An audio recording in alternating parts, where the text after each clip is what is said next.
maleta kay Bongbong Marcos? Bali po kasi nung time na yun, sir, May 2022. Kami po yung nagdala ng 5 maleta na large. Ang Horizon Homes, dinala po namin sa Delta Gate hangar sa Pasay City. Isinakay po namin sa Lexus na itim na plate number MFX 888.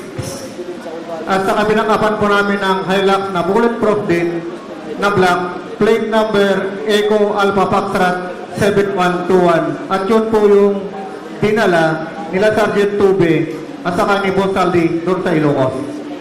Doon sa sinasabing dinala mong maleta, natatandaan mo ba kung sino-sino ang kasama mo na nagdala nito?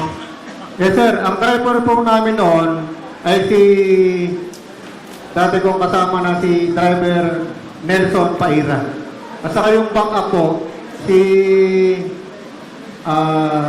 Ronnie Sibelia po. Hindi ko matandaan kung sino yung nakaupo doon sa backup.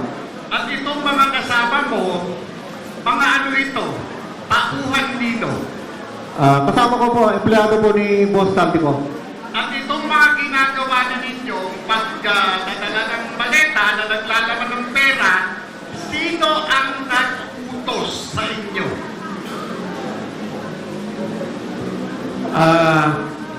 Sir, ako yung kasama ni Kong Saldi na nagdala doon sa Ilocos Norte sa Paway. Ulitin ko yung tanong ha, sino ang nag-utos sa pagdadala ng maleta?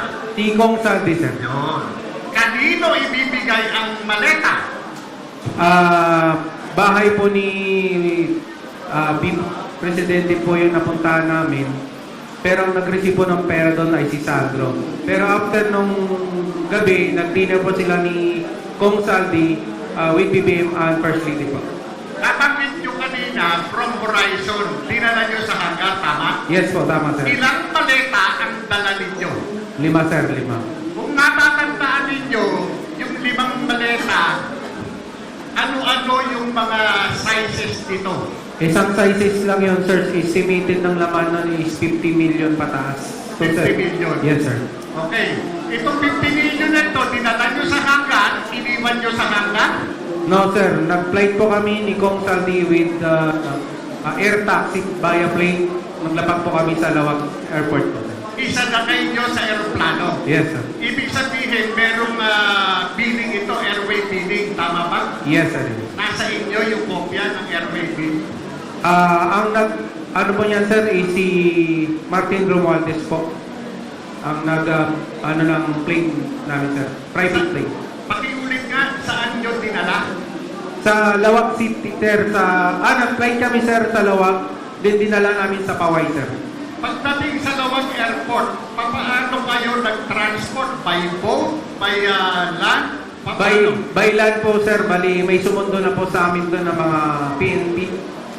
Uniform personnel, sir. Uniform personnel assigned saan? Assigned po ni President Marcos po. Ano ito? Mga PSPG? Provincial? Halo na, sir, kasi may nakita ko may SWAT na, sir. Nag-escort sa amin. Yung mismong tumanggap, yung mismong kasama nyo na sumalubong sa inyo, ano ito? Anong unit? Kung alam ninyo, ha? May SWAT, sir, at saka local PNP siguro, I think, PSPG, sir. Okay, so pagdating to, magmula doon sa airport, dumiretso kayo sa? Saan kayo dumiretso? Sa bahay ni, sir, Bongbong Marcos, sir. Sa bahay ni Bongbong Marcos. Yes, sir. Papaano nyo nalamang bahay ni Bongbong Marcos? Binanggit po na sa akin ni Kong Saldi, pupunta po kami sa bahay niya, sir. Sinabi ng boss mo. Yes, sir. Pupunta namin po yung bahay ni President Bongbong Marcos, sir.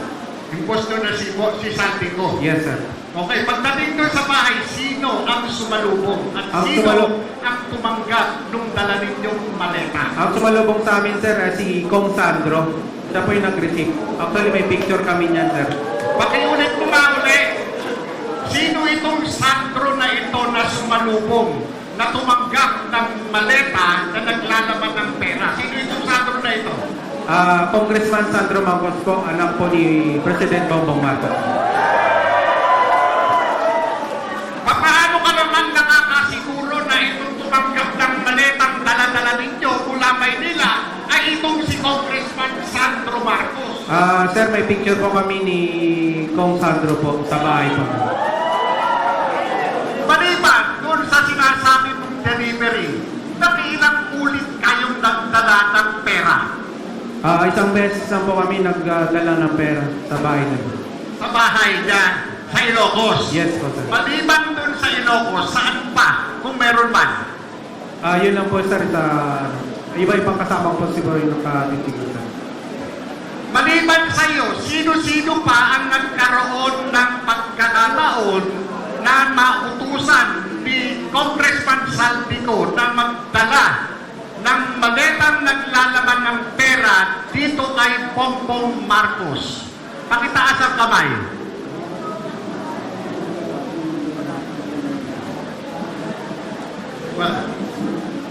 Wala na?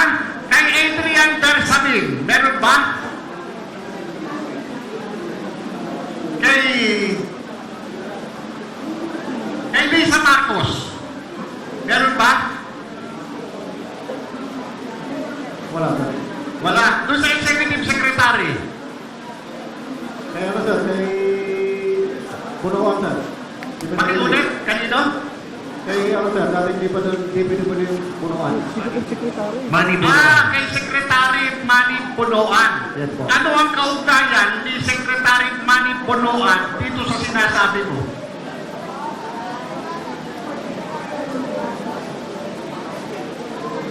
Siya, sir, yung nag-deliver. Nasa siya lang po yung nag-deliver. Nasa CR yung Nasa siya. Sorry, no? Maliban to kay Manny Punuan, mayroon bang senador, na nagkaroon kayo ng pagkakataon na mautusan na magdala ng maleta? Mayroon ba? Taas ang kamay. Sir, sa kay Senador Tito Soto. Kanina sir nabanggit na yan. Meron? Senador Tito Soto. Andyan yung slide nung... hindi, mamaya pakita. Kay Senator Tito Soto. Ay, kanina. Ayun. Sarge, may itong kay Senador Tito Soto, hindi ikaw yung nag-deliver ka, di ba? Tama? Bali, advance party kami sir sa team namin. May advance party, may close-in, may marketing. So, kami yung team advance na time nandiyan sir. Nagdala ka ng maleta. Bali, kami yung una sa building ng Sigyor. Tama. Ngayon, pagdating ng convoy ni Boss Saldico, na ako nag-guide dun sa baba, sa basement. Tapos, binaba ng trupa yung maleta. Tapos sila ni Boss, akyat sa elevator. Kinuha ko yung dalawang maleta, hinabol ko sa Tinulungan mo? Opo. Yung kasama ni Congressman Saldico at that time, active police officer. Yung iso niya nga si Police Major Ernelo Dichoso. Dichoso. Yan sir. Saka yung si Paul Estrada. Ito bang si Dichoso,